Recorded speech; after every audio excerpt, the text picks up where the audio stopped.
AITAH for wanting to keep the inheritance I may receive from my mom's college friend? Plus update.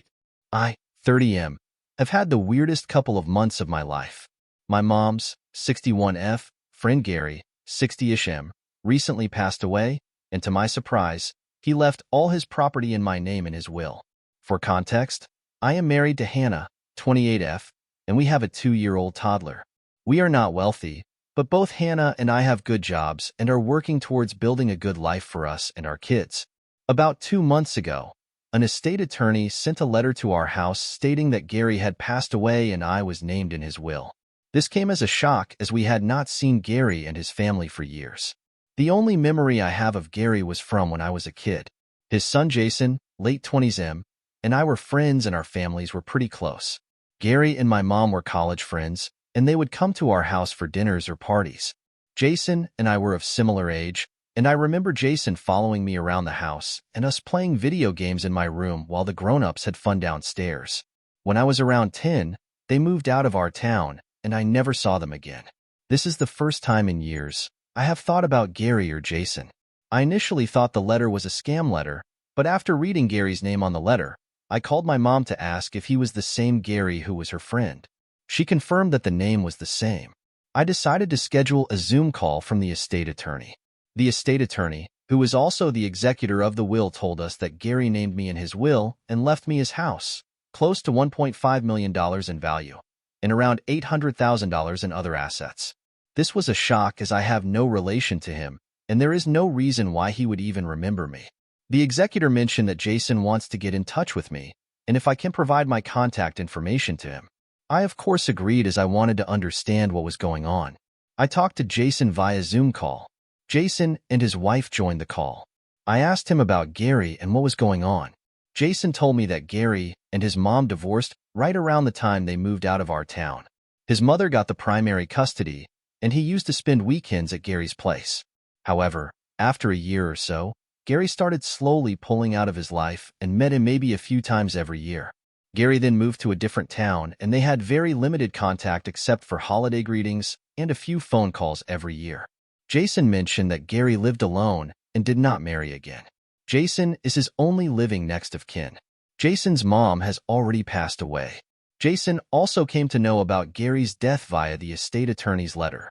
The estate attorney told Jason that Gary had left $100K for Jason in his inheritance. Jason asked him what he did with the rest of his estate, and the attorney told him that I was named as the beneficiary. Jason asked me if I had been in touch with Gary over the last few years, and I told him no. Jason asked me if there was any reason why I would be listed as the beneficiary, and I told him that I was not aware of any. My head was spinning, and I thought that maybe I was related to Gary in some way, like he secretly is my bio dad or a sperm donor. I talked to my mom about it, and she told me that I am in no way related to Gary. I asked her why he would leave me his inheritance, and my mom said she could not think of a reason why. She said that she never dated Gary, and they were just good friends from college. She insisted that my dad was my real dad. My dad passed away 3 years ago, hence I cannot do a paternity test. The money is life-changing for me. It will give my family a head start on so many things we want to do. I know Jason plans to challenge the will, as it makes no sense why it should go to me and not his biological son. My mom also feels that I shouldn't accept it as we had nothing to do with Gary for the last 20 years, and it has to be a mistake why he left me the money. Me and my wife, however, want to claim it as we are the real beneficiaries. We got in touch with the estate attorney, and he said that the will has not changed for several years, and he was one of the witnesses when he added my name. It was not a mistake, but he also does not know why Gary chose to name me. Am I the A*S to claim close to $2 million in estate from Gary when I hardly knew him? More importantly, is there a way to check if he was my real dad, as he has passed away and my dad is also not around anymore? I am not able to understand why he would give me all the money. Date from the OP. Recap, I, 30M, wrote a few weeks ago about one of my mother's old friends, Gary, shockingly leaving me $2.5 million in his will, while only leaving $100K to his son Jason. I was debating on posting the update for the last week, but you guys helped me a lot to think through the issue and hence wanted to write about why Gary did what he did. I just want to warn everyone that the actual reason is horrible, and I don't mean to trigger anyone. Most of the comments focused on getting a paternity test, and my mind also raced in the same direction when I heard the news. I talked to my mom about it, and she told me that I should not do any such things and that it was insulting to her that I could accuse her of something so horrible. I asked her again and again if she could think of a reason why Gary, who has not talked to me for almost 20 years, would leave me millions of dollars, and she just refused to say anything. I was not going to ask Jason for a sibling DNA test, since he does not owe me anything. He had told me that he plans to challenge the will and cut contact with me. Since my dad passed away 3 years ago, I was not sure how to get a paternity test. Some of the commenters suggested that I should test someone from my dad's side and see if I share DNA with them. Since my dad's older brother also passed away, I decided to ask my cousin, his son, to help me with a DNA test. Over the weekend, when my mom was visiting our house, I told her about my plan. She was extremely angry at me and asked me why I would think of telling our family that I have doubts about my father being my real father.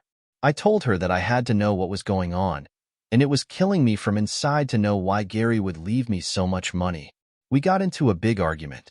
My wife tried to calm us down, but in the end, my mom just broke down. She just started sobbing uncontrollably, and my wife signaled me to shut up and leave the house. I went for a walk to calm down, and when I came back, my mom was sitting on the couch looking just broken. My wife told me to come and sit next to them. My mom told me the truth of what had happened. Gary and my mom grew up together in the same town and went to the same high school and college. They were best friends, but my mom was never interested in Gary romantically. After my mom married my dad, Gary and his wife also moved to the same town as them. They again reconnected, and Gary and my dad also became good friends. Since Jason and I were also of similar age, both the families bonded due to that. That is why I remember Jason would always be at all my birthday and other parties since I was a kid. However, when I was around 9 years old, Gary came to our house to pick something up. My dad was not there at the house. He tried to make a pass at my mom, and they got into an argument. Gary started becoming more physical and tried to SA my mom. My mom kicked him and was able to run away and lock herself in the room. When she told my dad went and beat Gary up. Gary never filed assault charges because he knew my mom would file SA charges against him. My mom also did not file SA charges, but never seen Gary's face again since that day. After a few months, they got the news that Gary and his family moved to a different town. I believe that is when Gary and his wife also got divorced. Over the years, my mom never heard from Gary, and he was just a faint childhood memory for me. My mom was horrified when she learned that Gary left all his estate to me. She wanted to tell me to not take the money from him, but my parents had decided to never tell me about the incident. I was the biggest AS and the worst son. The stupid money made me doubt my mom and question her integrity. I can't believe what she must have felt when I kept on talking about paternity tests and trying to get my dad's side of the family involved. Gary giving me all his estate was just his way of forgiving himself for the horrible thing that he did. However, I was not going to give him that satisfaction. I decided to disclaim the inheritance. I do not want a single penny from that F-trucker, and I hope he rots in hell. Edit. I know a lot of you feel $2.5 million is a lot of money. For context, my parents, mom, are also wealthy and I am their only son. Also, I value my relationship with my mom and do not owe anything to Gary. If he was my father, he should have written that in his will and not put my mom through the horror of explaining the situation to me. My wife and I also live comfortably, and it was our joint decision. I have already decided to disclaim the inheritance and will not be taking the paternity test or looking into this issue further. Thanks for watching the video. Please leave us a comment below with your thoughts and judgment. Also, please like, share, and subscribe to the channel for more stories.